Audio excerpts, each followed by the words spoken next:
찰싹 그 소리가 화려한 투자자 라운지에 울려 퍼졌을 때 저는 제 뺨이 화끈거리는 걸 느꼈습니다. 정장을 빼입은 박상진 상무의 손이 제 얼굴을 때린 후였죠. 라운지에 있던 모든 사람들이 숨을 죽이고 저희를 바라봤습니다. 서민이 감히 여길 들어와. 이런 사람이 있으니 품격이 떨어지는 거야. 박상진의 차가운 목소리가 아직도 귓가에 맴돕니다. 그 순간 제 온몸이 떨렸어요. 분노가 치밀어 올랐지만 동시에 모든 시선이 저에게 쏠린 상황이 너무 무서웠습니다. 그 일이 시작된 건 바로 그날 아침이었어요. 시아버지께서 저에게 위임장을 건네주시며 말씀하셨습니다. 지연아, 이 서류 좀 받아와 줄 수 있겠니? 내가 직접 가기엔 몸이 좀 아파서. 네 아버님 걱정 마세요. 저는 평소처럼 단정한 옷차림을 하고 그 화려한 대기업 본사로 향했습니다. 높이 솟은 빌딩을 올려다보니 괜히 위축되는 기분이었어요. 하지만 정당한 일을 하러 가는 거니까 당당해야겠다고 마음을 다잡았죠. 투자자 라운지에 들어서자 눈부신 샹들리에와 고급 소파들이 저를 맞았습니다. 평소 제가 다니던 곳과는 완전히 다른 세계였어요. 공기마저 달랐습니다. 저는 가슴이 두근거렸지만 침착하게 접수 데스크로 향했죠. 안녕하세요. 위임을 받아서 서류를 찾으러 왔습니다. 직원분께 위임장을 건네드리며 정중히 말씀드렸어요. 그런데 그때 뒤에서 누군가의 시선을 느꼈습니다. 돌아보니 정장을 말끔히 차려입은 중년 남성이 저를 훑어보고 있었어요. 그의 눈빛이 너무 차가워서 저도 모르게 몸이 움츠러들었습니다. 박상진 상무였죠. 잠깐만요. 박상진이 제게 다가왔습니다. 제 옷차림을 위아래로 훑더니 비웃듯 말했어요. 여기가 어디인 줄 알고 오신 건가요? 저는 정당한 위임을 받고 왔습니다. 제가 최대한 차분하게 대답했지만 박상진의 표정은 더욱 험악해졌습니다. 서민이 감히 여길 들어와? 이런 사람이 있으니 품격이 떨어지는 거야. 그 말을 듣는 순간 제 얼굴이 달아올랐어요. 모욕감에 온몸이 떨렸습니다. 하지만 여기서 감정을 드러내면 더 큰 문제가 될 것 같아서 꾹 참았죠. 죄송하지만 저는 시아버지의 정당한 대리인으로 왔습니다. 위임장도 가지고 있고요. 제가 애써 목소리를 낮춰 말했어요. 하지만 박상진은 더욱 거칠게 다가왔습니다. 그의 눈빛에서 사람을 깔보는 오만함이 그대로 드러났어요. 대리인, 웃기는 소리 하지 마세요. 당신 같은 사람이 여기 올 자격이나 있다고 생각해. 라운지에 있던 다른 고객들도 하나둘 저희 쪽을 바라보기 시작했습니다. 제 얼굴이 더욱 뜨거워졌어요. 창피하고 억울한 마음이 복받쳤지만 어떻게 해야 할지 몰랐습니다. 그런데 박상진이 갑자기 손을 들더니 찰싹 제 뺨을 때렸어요. 순간 라운지 전체가 정적에 휩싸였습니다. 저는 뺨을 감싸쥐고 박상진을 바라봤어요. 믿을 수가 없었습니다. 이런 일이 정말 일어난 건지. 다신 여기 얼씬도 하지 마. 박상진이 차갑게 말하며 돌아섰어요. 라운지에 있던 사람들은 모두 침묵했습니다. 아무도 저를 도와주지 않았어요. 다들 못 본 척하거나 고개를 돌렸죠. 제 뺨은 화끈거렸고 눈물이 쏟아질 것 같았습니다. 하지만 여기서 무너질 수는 없다고 생각했어요. 저는 떨리는 다리로 라운지를 나섰습니다. 그 순간 저는 몰랐어요. 저를 때린 박상진이 얼마나 큰 실수를 저질렀는지, 그리고 제 시아버지가 단순한 은퇴 소설가가 아니라는 걸. 이 진실은 마지막에 드러납니다. 끝까지 함께 해주세요. 엘리베이터 안에서 저는 거울에 비친 제 모습을 봤습니다. 뺨이 빨갛게 달아올라 있었어요. 손으로 만져보니 따끔했습니다. 눈물이 났지만 참았어요. 주차장에 도착해 차에 앉자 더 이상 참을 수 없었습니다. 눈물이 쏟아져 나왔어요. 억울하고 분했습니다. 저는 잘못한 게 없는데 왜 이런 모욕을 받아야 하는 건지 한참을 울고 나서야 마음을 추스렸습니다. 집에 가서 시어머니와 시아버지께 이 일을 말씀드려야 했어요. 하지만 걱정만 끼쳐드릴 것 같아 망설여졌습니다. 차를 몰며 집으로 향하는 내내 제 머릿속은 복잡했어요. 박상진의 차가운 눈빛과 따가운 뺨의 감촉이 계속 떠올랐습니다. 과연 이 일을 어떻게 해결해야 할까요? 그런데 저는 몰랐습니다. 제가 집에 돌아가면서 이미 거대한 변화의 바람이 불기 시작했다는 것을. 집 앞에 도착했을 때 저는 한 번 더 거울을 봤어요. 뺨의 붓기가 더 심해진 것 같았습니다. 어떻게 해야 할지 막막했죠. 하지만 숨길 수는 없는 일이었어요. 차에서 내려 현관으로 향하는 발걸음이 무거웠습니다. 평소라면 밝게 다녀왔습니다 하고 인사를 드렸을 텐데 오늘은 목소리가 나오지 않았어요. 손으로 뺨을 살짝 만져보니 아직도 따끔했습니다. 현관문을 열고 들어서자 시어머니가 거실에서 저를 맞아주셨습니다. 평소처럼 따뜻한 미소를 지으시던 시어머니의 얼굴이 순간 굳어졌어요.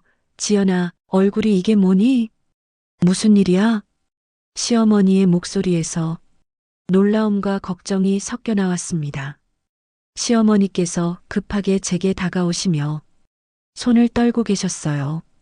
저는 더 이상 참을 수 없었습니다. 그동안 꾹꾹 눌러 담아왔던 눈물이 터져 나왔어요.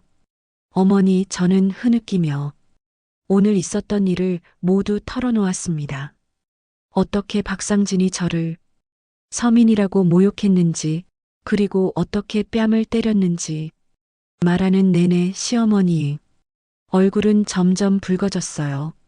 시어머니께서는 제 이야기를 들으시면서 주먹을 꽉 쥐고 계셨습니다. 평소에 늘 온화하신 분이었는데 이렇게 화내시는 모습은 처음 봤어요. 말도 안 돼. 내가 무슨 잘못을 했다고 이런 모욕을 받아야 하니? 시어머니께서 분노에 떨리는 목소리로 말씀하셨습니다. 저는 시어머니 품에 안겨 한참을 울었어요. 그동안 혼자 참아왔던 모든 감정이 쏟아져 나왔습니다. 억울함, 분노, 굴욕감, 모든 것이 눈물과 함께 흘러나왔죠. 특히 박상진이 저를 내려다보며 던진 그 차가운 시선이 계속 떠올랐어요. 마치 제가 사람 취급도 받을 자격이 없다는 듯한 그 표정이. 지연아, 울지 마. 이건 절대 넘어갈 일이 아니야. 시어머니가 제 등을 토닥이며 위로해 주셨습니다. 하지만 저는 계속 눈물이 났어요. 단순히 맞은 것보다 그 순간의 모욕감이 더 깊이 상처가 됐거든요. 그런데 그때 현관문이 열리는 소리가 들렸습니다. 여보, 다녀왔습니다. 시아버지 한도연의 목소리였어요. 평소처럼 조용하고 차분한 목소리였죠. 시아버지는 은퇴하신 소설가로 집에서 주로 글을 쓰며 조용히 지내시는 분이었습니다. 거실로 들어오신 시아버지는 저희를 보시더니 걸음을 멈추셨어요. 제 붉어진 뺨을 보신 순간 평소 온화하던 시아버지의 눈빛이 순간 얼어붙었습니다. 지연아, 얼굴이 왜 그래? 시아버지의 목소리가 낮아졌어요. 저는 다시 눈물을 흘리며 오늘 있었던 일을 말씀드렸습니다. 박상진이 저를 서민이라고 모욕하고 뺨을 때린 일까지 말이 끝나자 시아버지의 얼굴이 돌처럼 굳어졌어요.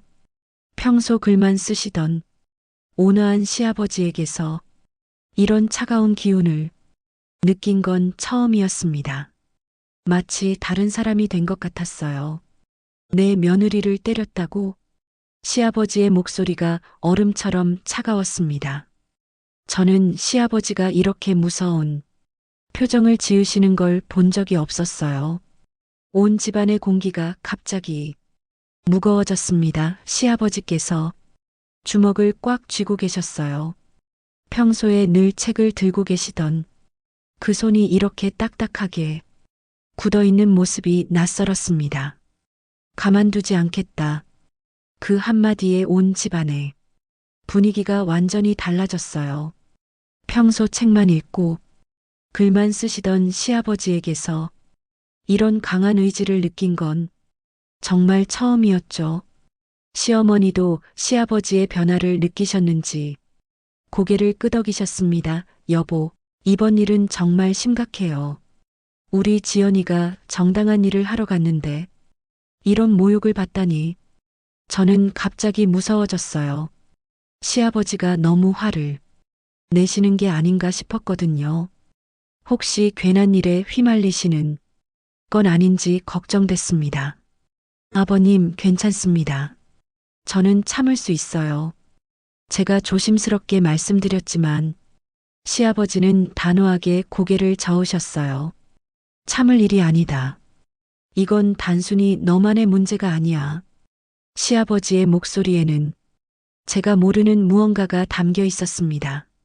마치 오랫동안 숨겨왔던 비밀이 있는 것처럼요. 그 순간 저는 이상한 느낌을 받았어요. 평소 조용하기만 하던 시아버지에게서 이런 강한 기운이 나오는 게 신기했습니다. 마치 잠자던 사자가 깨어나는 것 같은 느낌이었어요. 그날 저녁 식탁은 무거운 침묵으로 가득했습니다. 시아버지는 평소보다 말씀이 적으셨고 시어머니도 계속 한숨을 쉬셨어요. 저는 죄송한 마음에 고개를 숙이고 있었죠. 지연아, 고개 들어 시아버지가 갑자기 말씀하셨어요. 너는 잘못한 게 없다. 고개 숙일 필요 없어. 그 말씀을 들으니 가슴이 뭉클했습니다. 오늘 하루 종일 제가 뭔가 잘못한 것 같은 기분이었는데 시아버지의 말씀이 저에게 큰 위로가 됐어요. 하지만 저는 여전히 불안했습니다. 이 일이 어떻게 해결될지, 그리고 시아버지가 어떤 일을 하실지 전혀 알 수 없었거든요. 그런데 제가 모르는 사이에 이미 큰 변화가 시작되고 있었습니다. 다음 날 아침 식탁 위엔 무거운 침묵만 흘렀습니다. 어제 그 충격적인 일 이후로 집안 분위기가 완전히 달라졌어요. 시아버지는 평소보다 더 조용하셨고 시어머니도 계속 걱정스러운 표정을 지으고 계셨죠. 저는 어제 일이 너무 죄송해서 고개를 숙이고 있었습니다. 괜히 제가 나서서 일을 처리하려다가 이런 큰 문제를 만든 것 같았거든요. 시아버지께 폐를 끼친 것 같아 마음이 무거웠어요. 죄송합니다. 아버님, 제가 조심했어야 하는데. 제가 조심스럽게 말씀드리자 시아버지가 젓가락을 내려놓으셨습니다. 그리고 저를 똑바로 바라보시며 단호하게 말씀하셨어요. 고개 들 거라. 잘못은 내게 있지 않다. 시아버지의 목소리에는 어제와는 다른 차분한 분노가 담겨 있었습니다. 마치 폭풍 전의 고요함 같은 느낌이었어요. 오만한 자들이 죄를 지은 거다. 그 말씀을 들으니 가슴이 뭉클했어요. 하지만 동시에 시아버지의 변화된 모습이 신기하면서도 무서웠습니다. 평소 온화하기만 하던 분이 이렇게 강한 의지를 보이시다니. 시어머니도 눈물을 훔치며 거들어 주셨습니다. 여보, 이 일은 우리 가문이 자존심이 걸린 거예요. 절대 넘어가선 안 돼요. 시어머니의 목소리도 평소보다 단단했어요. 어제 제 뺨을 본 순간부터 시어머니도 많이 변하신 것 같았습니다. 식사를 마친 후 시아버지는 갑자기 자리에서 일어나셨어요. 그리고 서재로 향하시더니 한참 후에 무언가를 들고 나오셨습니다. 커다란 서류철이었어요. 먼지가 쌓인 걸 보니 오랫동안 보관해 두신 것 같았습니다. 시아버지께서 그 서류철을 식탁 위에 올려놓으시더니 천천히 여셨어요. 저는 깜짝 놀랐습니다. 서류철 안에는 빼곡히 들어있는 주식 증서들이 있었거든요. 제가 본 것 중에 가장 많은 양의 주식 증서였어요. 그것도 모두 같은 회사의 주식이었습니다. 사람들은 내가 은퇴한 소설가인 줄 알지. 시아버지가 차분하게 말씀하셨어요. 하지만 그 목소리에는 묘한 힘이 담겨 있었습니다. 하지만 나는 이 회사의 대주주다. 그 순간 저는 입이 떡 벌어졌어요. 시아버지가 대주주라고요? 평소 조용히 글만 쓰시던 분이 그 큰 회사의 대주주라니 믿을 수가 없었습니다. 시어머니도 놀란 표정은 아니셨어요. 이미 알고 계셨던 것 같았습니다. 오히려 자랑스러운 표정을 지으고 계셨죠. 시아버지께서 주식 증서들을 하나씩 펼쳐 보이시며 설명해 주셨어요. 30년 전부터 조금씩 모았다. 처음엔 작은 투자였지만 회사가 성장하면서 지분도 늘어났지. 저는 그제야 이해가 됐어요.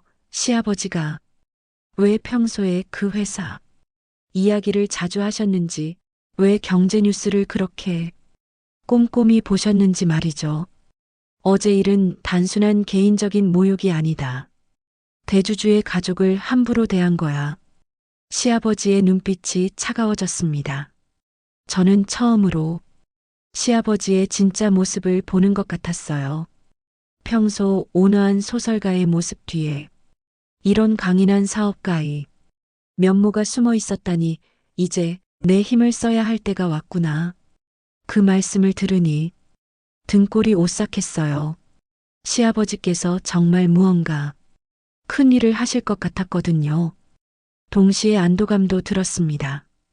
이제 혼자가 아니라는 생각이 들었어요. 시어머니가 시아버지 손을 잡으며 말씀하셨습니다. 여보, 정말 고마워요.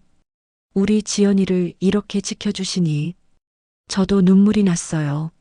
어제까지만 해도 혼자 모든 걸 감당해야 한다고 생각했는데 이렇게 든든한 뒷배경이 있었다니. 박상진은 자신이 얼마나 큰 실수를 저질렀는지 아직 모를 거예요. 그런데 아버님, 정말 괜찮으실까요? 너무 큰일이 될까봐 걱정돼요. 제가 조심스럽게 말씀드리자 시아버지는 미소를 지으셨어요. 하지만 그 미소에는 확고한 결의가 담겨 있었습니다. 지연아, 세상에는 반드시 지켜야 할 선이 있다. 어제 그자가 그 선을 넘었어. 시아버지께서 주식 증서들을 다시 정리하시며 말씀하셨어요. 30년간 조용히 지켜봤지만 이제는 직접 나설 때야. 그 순간 저는 확신했어요. 박상진이 저를 때린 순간 자신이 얼마나 큰 호랑이 꼬리를 밟았는지 몰랐다는 걸 말이죠. 시아버지는 서류철을 닫으시며 마지막으로 말씀하셨습니다. 정의는 때로는 기다리는 것이고 때로는 행동하는 것이다. 이제 행동할 때가 왔어. 그날 오후 시아버지는 오랫동안 전화 통화를 하셨어요. 평소보다 목소리가 단단했고 무언가 중요한 결정을 내리고 계시는 것 같았습니다. 저는 이제야 알았어요. 제가 그냥 며느리가 아니라 대주주의 며느리였다는 걸. 그리고 박상진이 건드린 상대가 단순한 서민 가족이 아니었다는 걸 말이죠. 복수가 시작되려 하고 있었습니다. 다음 날 아침 시아버지는 평소와 다른 모습이셨어요. 깔끔하게 정장을 차려입으시고는 서류 가방을 들고 계셨습니다. 30년간 집에서만 글을 쓰시던 분이 이렇게 외출 준비를 하시는 모습이 낯설었어요. 아버님, 어디 가세요? 제가 조심스럽게 여쭤보자 시아버지는 단호한 표정으로 대답하셨습니다. 회사에 가야겠다. 직접 확인해 봐야 할 것들이 있어. 시어머니도 걱정스러운 표정을 지으셨어요.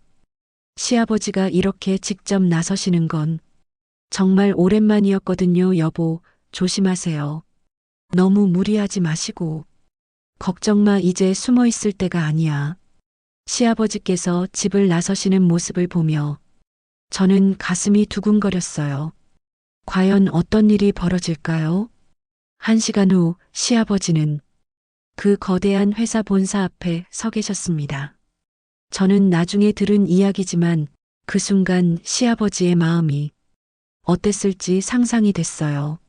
로비에 들어서신 시아버지를 본 직원들의 반응은 놀라웠다고 해요. 접수 데스크 직원이 시아버지의 이름을 확인하고는 깜짝 놀라며 일어났대요. 아, 한도연 주주님. 어서 오세요. 그 직원의 목소리에서 긴장과 놀라움이 섞여 나왔다고 합니다. 다른 직원들도 하나둘 시아버지를 알아보며 고개를 숙여 인사했어요. 시아버지는 차분하게 말씀하셨다고 해요. VIP 라운지에서 일어난 일에 대해 알아보러 왔습니다.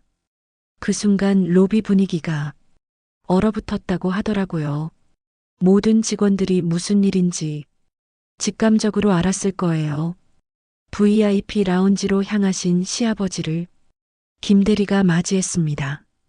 김 대리는 어제 제가 모욕당하는 걸 직접 본 사람이었어요.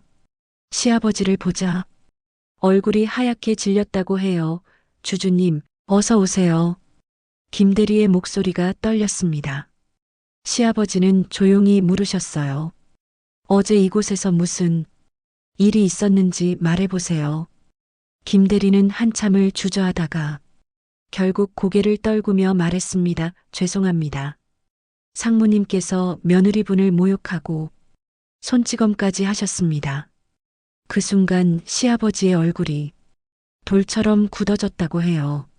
직접 확인하긴 했지만 막상 들으니 분노가 치밀어 올랐을 거예요. CCTV는 있습니까? 네, 있습니다만. 김 대리가 말을 흐리자 시아버지가 단호하게 말씀하셨어요. 보여주세요. CCTV 영상을 보신 시아버지의 반응은 어땠을까요? 저는 나중에 시아버지께 여쭤봤지만 그때의 분노는 말로 표현하기 어려우셨다고 하더라고요. 그런데 그때 놀라운 일이 일어났어요. 신입 직원 한 명이 조심스럽게 시아버지께 다가온 거예요. 저 혹시 시간 있으시면 할 말이 있습니다. 그 신입 직원은 박상진의 행동을 계속 지켜봐왔다고 했어요. 어제 일뿐만 아니라 평소에도 문제가 많았다는 거죠. 상무님은 평소에도 VIP 고객 돈을 함부로 다뤘습니다. 그 말을 들은 시아버지는 더욱 놀라셨을 거예요. 단순한 폭행 사건이 아니라 회사 자금과 관련된 문제였다니. 증거가 있나요? 네, 있습니다. 신입 직원은 USB 하나를 꺼냈어요. 그 안에는 어제 제가 당한 일의 CCTV 영상뿐만 아니라 박상진이 고객 자금을 부정하게 처리한 내역들이 들어 있었다고 해요. 왜 이걸 저에게 주는 거죠? 시아버지가 물으시자 신입 직원은 떨리는 목소리로 대답했어요. 옳지 않은 일이라고 생각했습니다.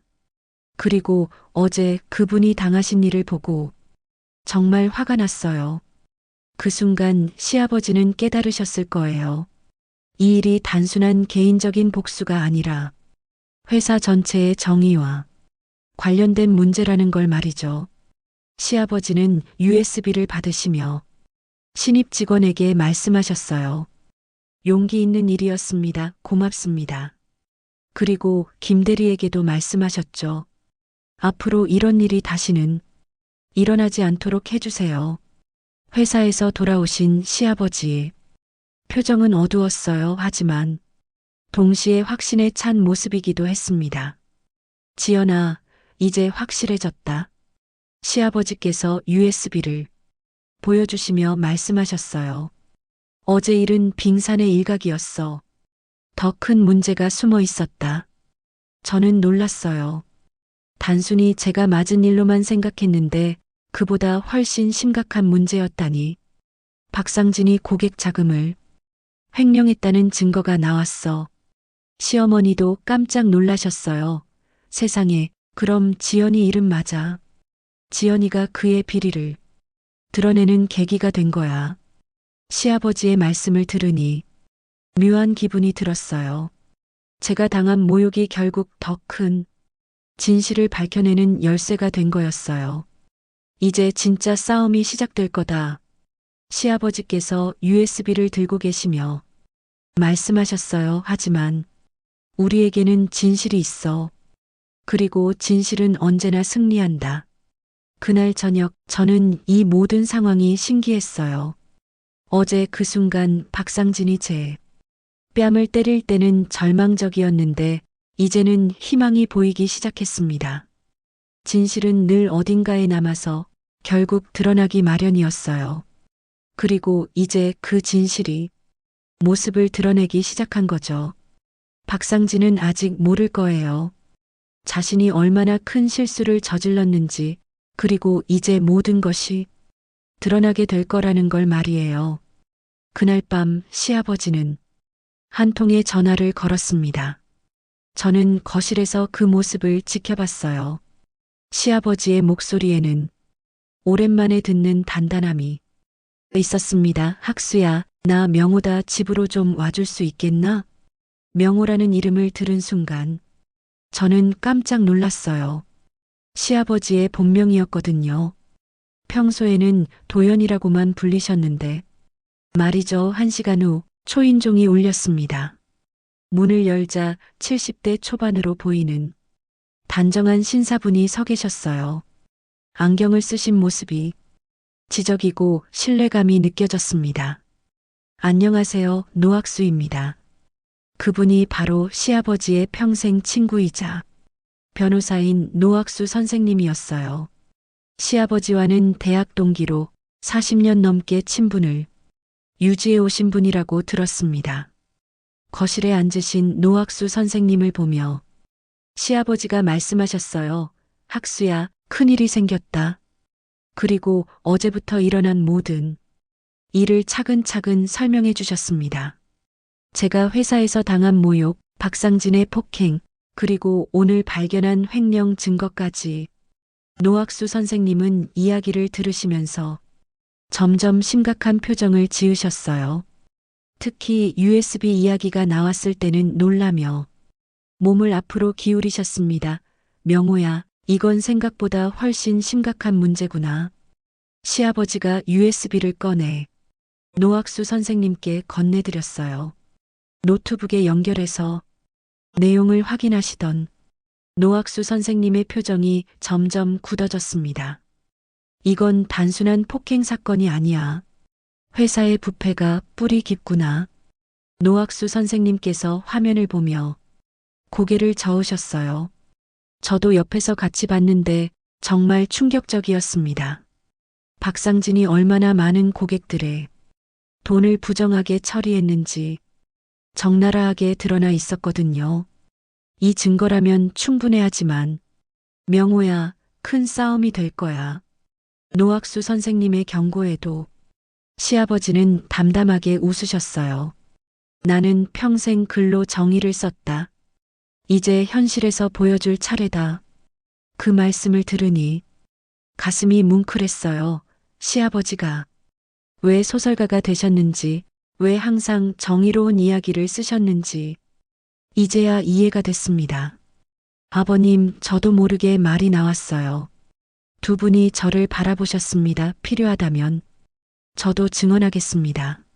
노학수 선생님이 제게 물으셨어요. 힘들지 않겠습니까?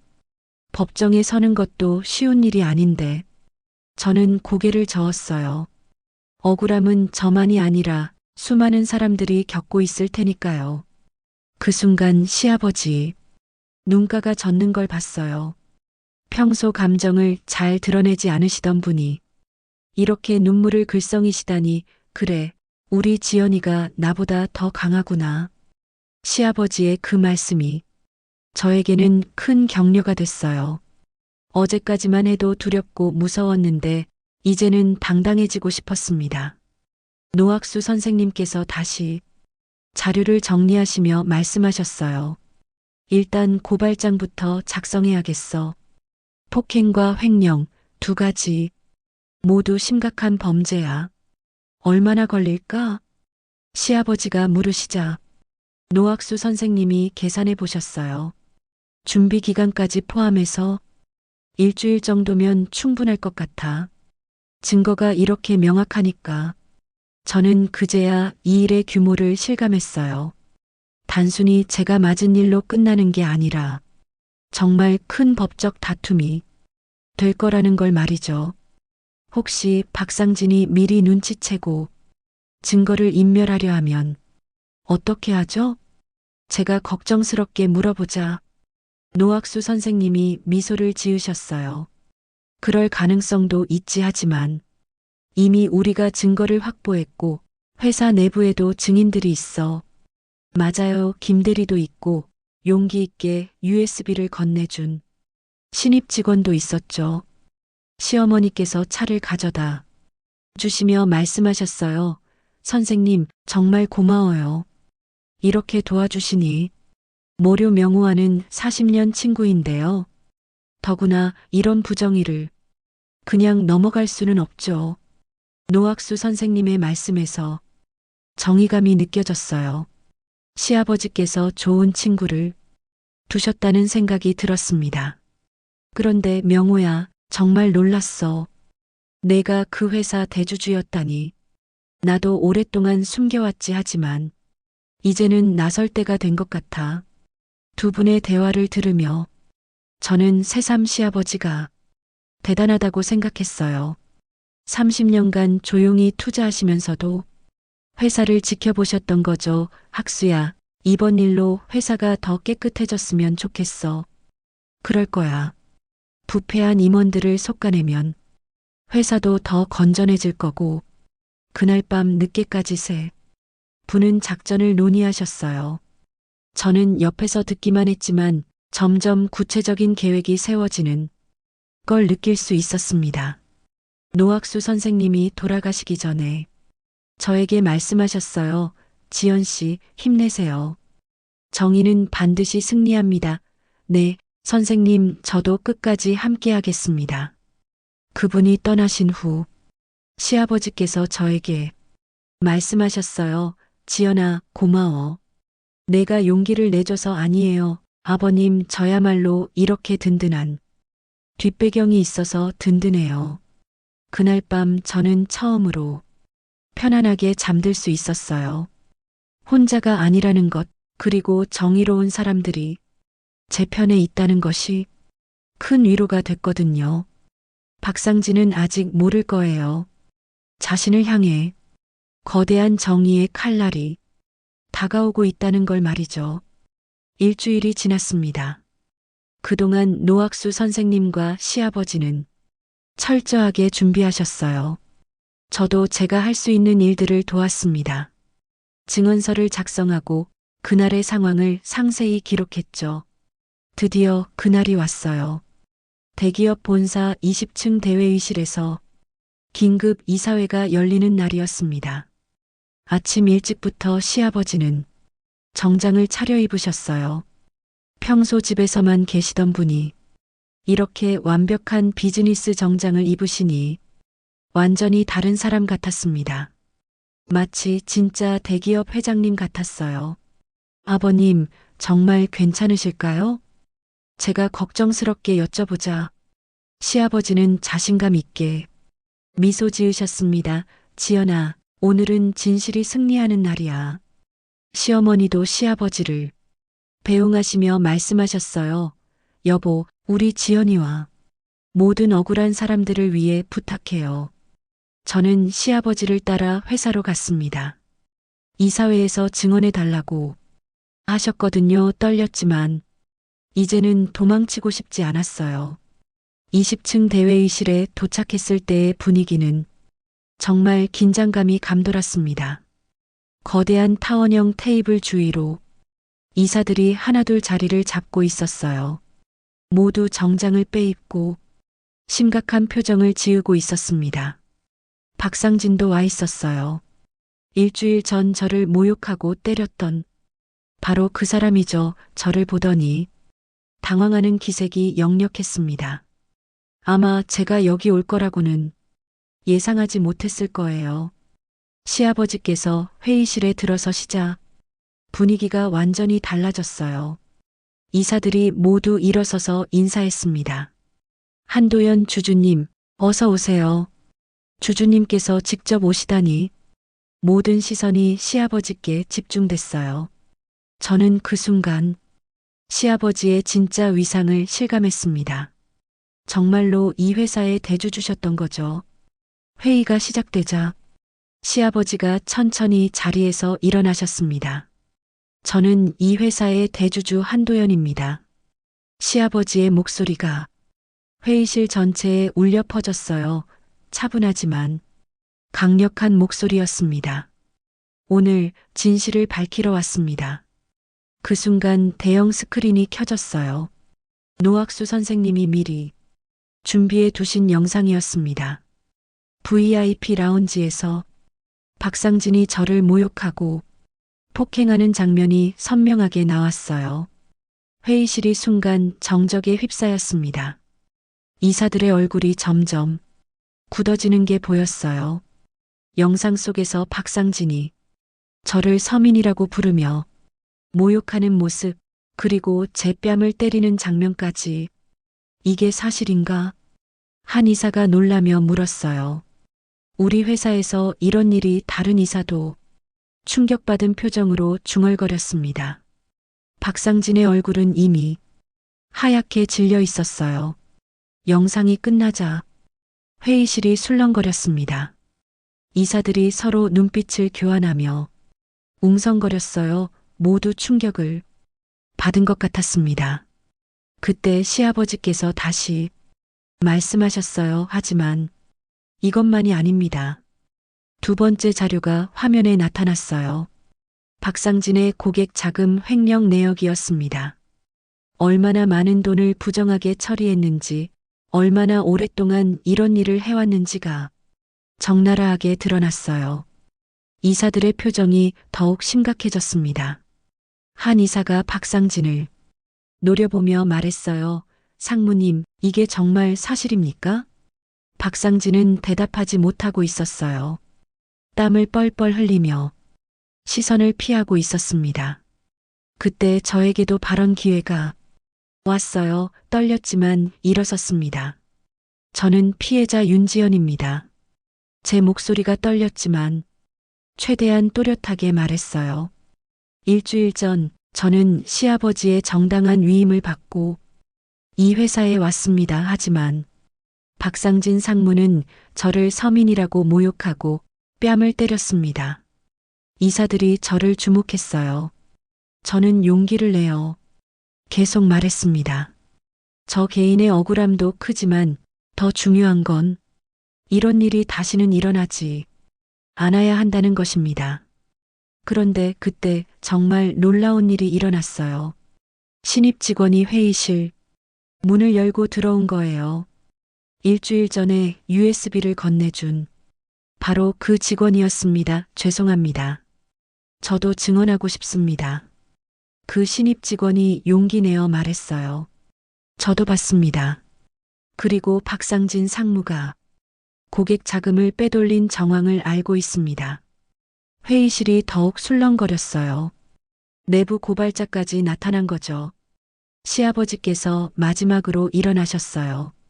이건 개인의 일탈이 아니라 회사 전체의 신뢰를 무너뜨린 범죄입니다. 시아버지의 목소리에는 분노와 실망이 담겨 있었어요. 저는 30년간 이 회사를 믿고 투자해왔습니다. 하지만 이런 부패가 있었다니. 이사들도 고개를 숙였어요. 모두 죄송한 표정이었습니다. 즉시 박상진 상무를 해임하고 관련 부서 전체를 점검해야 합니다.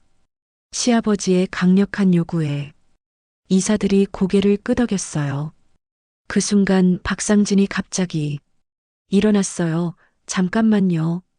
이건 너무 일방적인 하지만 아무도 그의 말을 들어주지 않았어요.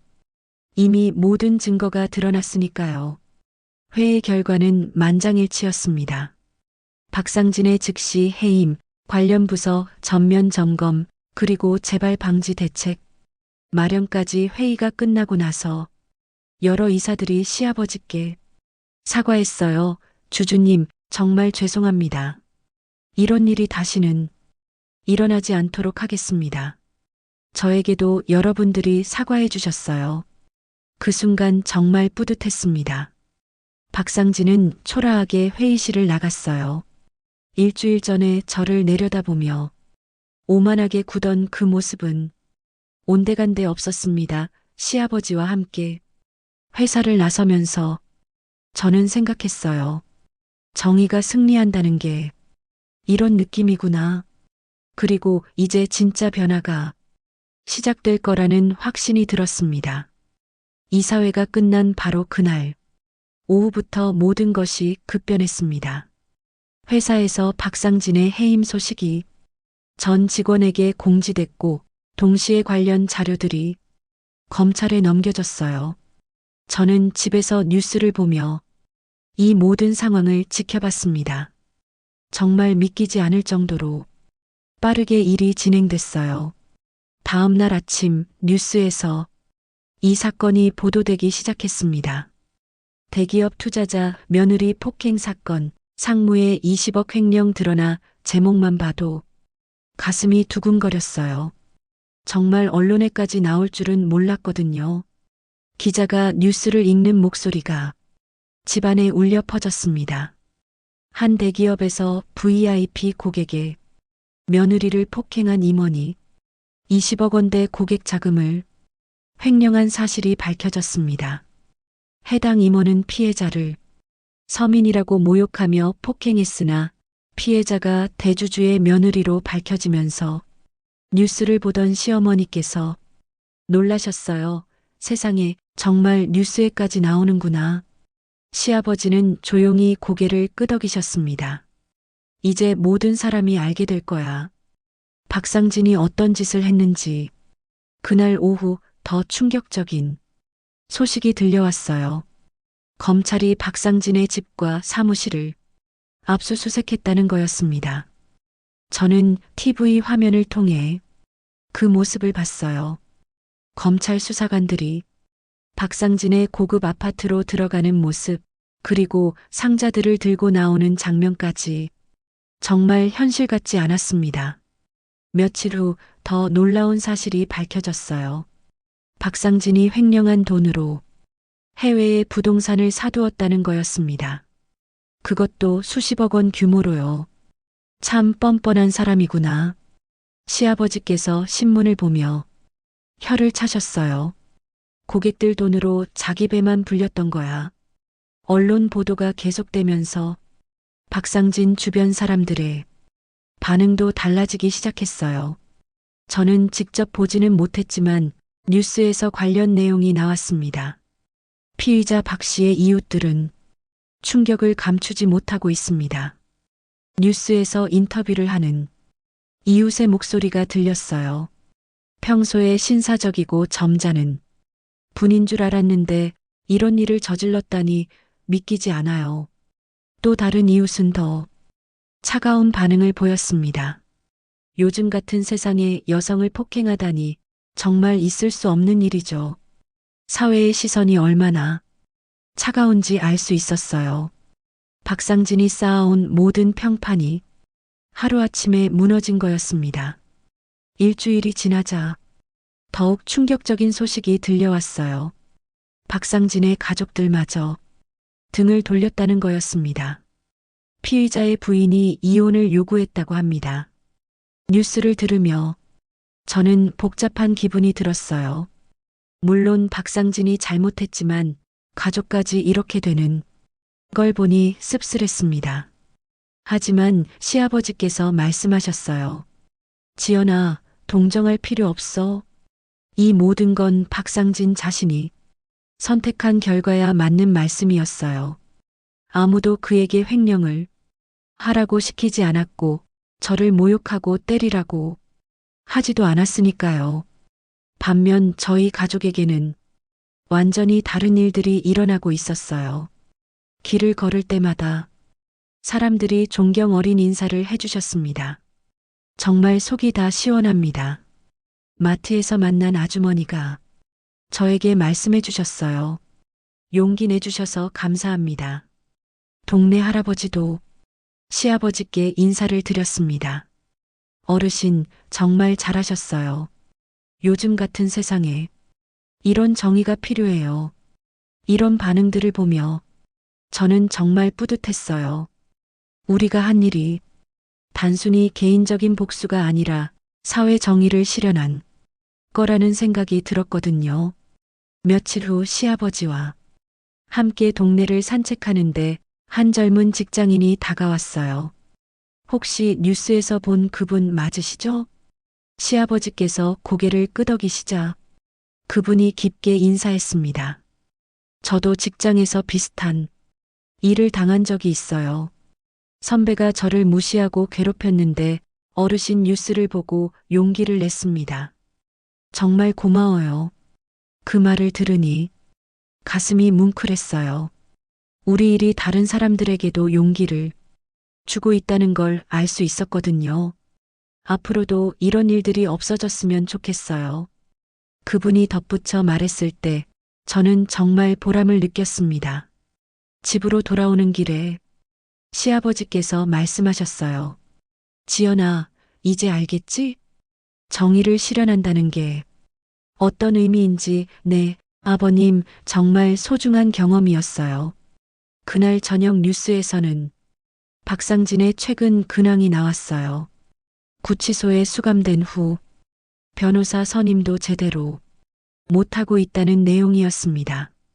자업자득이야 시어머니께서 한마디 하셨지만 그 말에는 냉정함보다는 안도감이 담겨 있었어요.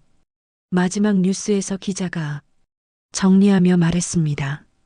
이번 사건은 개인의 오만과 부패가 어떤 결과를 가져오는지 보여주는 사례가 됐습니다.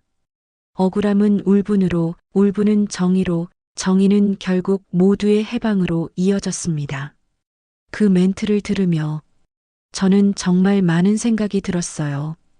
일주일 전만 해도 절망적이었는데 이제는 희망이 가득했거든요. 박상진의 몰락은 단순한 개인의 실패가 아니었어요. 그건 부정의에 맞선 정의의 승리였고 약자를 무시하던 오만함에 대한 응징이었습니다. 그리고 이제 진정한 변화가 시작될 거라는 확신이 들었어요. 박상진 사건이 일단락된 지 며칠 후 시아버지께서 갑자기 말씀하셨어요. 지연아, 내일 나와 함께 어디 좀 가자. 어디 가시는데요? 기자회견장이야. 저는 깜짝 놀랐어요. 기자회견이라니 왜 갑자기 그런 자리를 마련하시는 건지 궁금했습니다. 아버님, 무슨 발표를 하실 거예요? 시아버지는 의미심장한 미소를 지으시며 대답하셨어요. 내가 진짜 하고 싶었던 말이 있어. 다음 날 오전, 저는 시아버지와 함께 시내 한 호텔의 기자회견장에 갔습니다. 생각보다 많은 기자들이 와 있었어요. 카메라 플래시가 터지고 녹음기들이 테이블 위에 놓여 있었습니다. 시아버지께서 차분히 마이크 앞에 서셨어요. 평소보다 더욱 당당한 모습이셨습니다. 안녕하세요. 한도연입니다. 기자들이 조용해졌어요. 모든 시선이 시아버지께 집중됐습니다. 오늘 이 자리를 마련한 이유는 단순합니다. 제가 평생 믿어온 가치에 대해 말씀드리고 싶어서입니다. 시아버지의 목소리가 회견장 전체에 울려 퍼졌어요. 지난 일주일간 많은 분들이 저희 가족에게 격려와 지지를 보내주셨습니다. 정말 감사드립니다. 기자들이 열심히 받아 적고 있었어요. 하지만 저는 오늘 더 중요한 이야기를 하려고 합니다. 시아버지께서 잠시 숨을 고르시더니 계속 말씀하셨어요.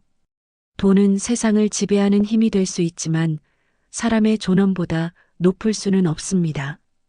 그 순간 회견장이 조용해졌어요. 모든 사람이 시아버지의 말씀에 집중하고 있었습니다. 제가 30년간 이 회사에 투자한 이유는 단순히 돈을 벌기 위해서가 아니었습니다. 좋은 회사가 되기를 바라는 마음이었죠. 기자 한 명이 손을 들었어요. 그럼 앞으로 어떻게 하실 계획이신가요? 시아버지께서 미소를 지으시며 대답하셨어요. 그래서 저는 제 지분 일부를 사회에 환원해 약자를 돕는 재단을 세우겠습니다. 기자들이 놀라며 웅성거렸어요. 저도 깜짝 놀랐습니다. 이런 계획이 있으셨다니. 재단의 이름은 존엄재단입니다. 사회적 약자들이 부당한 대우를 받지 않도록 돕고 정의로운 세상을 만드는 데 기여하겠습니다. 한 기자가 질문했어요. 구체적으로 어떤 활동을 하실 건가요? 직장에서 괴롭힘을 당하는 사람들, 부당한 대우를 받는 사람들을 위한 법률 지원을 하겠습니다. 그리고 교육 사업도 병행할 예정입니다. 저는 시아버지의 말씀을 들으며 가슴이 뭉클했어요. 개인적인 복수로 끝나는 게 아니라 더 많은 사람들을 도우려 하시는 마음이 정말 존경스러웠습니다. 마지막으로 한 말씀 더 드리겠습니다. 시아버지께서 더욱 진지한 표정으로 말씀하셨어요. 이번 일을 통해 저는 깨달았습니다. 진정한 승리는 상대방을 무너뜨리는 것이 아니라 더 나은 세상을 만드는 것이라는 걸 말입니다. 기자회견이 끝난 후 저희는 집으로 돌아왔어요. 그날 저녁 뉴스에서 시아버지의 기자회견 내용이 크게 보도됐습니다. 한도연 씨, 지분 일부 사회환원에 존엄재단 설립 발표. 시어머니께서 뉴스를 보시며 흐뭇하게 웃으셨어요. 여보, 정말 자랑스러워요. 이제야 진짜 체면이 바로 섰네요. 그날 저녁 우리 가족은 한자리에 모여 식탁을 둘러쌌습니다. 오랜만에 편안하고 따뜻한 분위기였어요. 시어머니께서 말씀하셨어요. 이제야 가문의 체면이 바로 섰어요. 저도 시어머니의 말씀에 공감했어요. 단순히 돈이 있어서가 아니라 올바른 일을 했기 때문에 당당해진 거였습니다. 아버님 덕분에 제 억울함이 풀렸어요. 제가 눈시울을 붉히며 말씀드리자 시아버지께서 따뜻하게 미소 지으셨어요. 지연아, 내가 용기를 냈기 때문이야. 그리고 앞으로는 더 당당하게 살아가렴. 네, 아버님. 저도 이제 정말 당당해졌습니다. 정말 그랬어요. 일주일 전만 해도 위축되고 무서웠는데 이제는 어떤 상황에서도 당당할 수 있을 것 같았습니다. 시아버지께서 우리 모두를 바라보시며 단호하게 말씀하셨어요. 기억하자. 돈보다 귀한 건 존엄 그리고 가족이다. 그 말씀이 제 마음 깊이 와 닿았어요. 정말 소중한 교훈이었습니다. 며칠 후 존엄재단 설립 소식이 알려지자 많은 사람들이 관심을 보였어요. 후원 문의도 들어오고 도움을 요청하는 사람들도 나타났습니다. 첫 번째 상담자는 젊은 직장인이었어요. 상사에게 부당한 대우를 받고 있다며 도움을 요청했습니다. 정말 도와드릴 수 있을까요? 그분이 조심스럽게 물어보자 시아버지께서 확신에 찬 목소리로 대답하셨어요. 물론입니다. 그래서 이 재단을 만든 거니까요. 그 순간 저는 정말 뿌듯했어요. 우리가 겪은 일이 다른 사람들에게도 희망이 되고 있다는 걸 느꼈거든요. 한 달 후 저는 길을 걸으며 생각했어요. 정말 많은 것이 변했구나. 박상진은 법정에서 유죄 판결을 받고 감옥에 갔어요. 반면 우리 가족은 존경받는 사람들이 됐습니다. 하지만 가장 큰 변화는 제 마음이었어요. 이제 저는 어떤 상황에서도 굴복하지 않을 자신이 있었습니다. 그날 저녁 시아버지께서 서재에서 글을 쓰고 계셨어요. 새로운 소설을 시작하신다고 하시더라고요. 무슨 이야기를 쓰시는 거예요? 제가 궁금해서 여쭤보자 시아버지께서 미소 지으시며 대답하셨어요. 정의가 승리하는 이야기야. 실화를 바탕으로 한. 저는 웃음이 나왔어요. 정말 우리 이야기를 소설로 쓰시는 거였어요. 제목은 뭐로 하실 거예요? 존엄의 승리. 어때? 정말 좋아요, 아버님. 그날 밤 저는 창밖을 바라보며 생각했어요. 세상에는 정말 정의가 존재한다는 걸, 그리고 포기하지 않으면 반드시 진실이 승리한다는 걸 배웠습니다. 박상진이 제 뺨을 때린 그 순간 저는 절망했어요. 하지만 그 절망이 결국 더 큰 희망으로 바뀌었습니다. 이제 저는 확신해요. 돈이나 권력보다 중요한 건 사람의 존엄이라는 것, 그리고 가족의 사랑이 세상에서 가장 소중한 것이라는 걸 말이에요. 그리고 앞으로도 이 가치들을 지키며 당당하게 살아갈 거예요. 시아버지께서 보여주신 것처럼 정의롭고 존엄한 삶을 말입니다. 이 이야기는 한 며느리가 받은 모욕에서 시작되어 거대한 정의의 승리로 끝나는 이야기로 우리에게 진정한 힘은 돈이나 권력이 아닌 사람의 존엄과 가족의 사랑에서 나온다는 교훈을 줍니다. 때로는 작은 용기가 큰 변화를 만들어냈고 진실은 반드시 빛을 보게 된다는 것을 보여줍니다.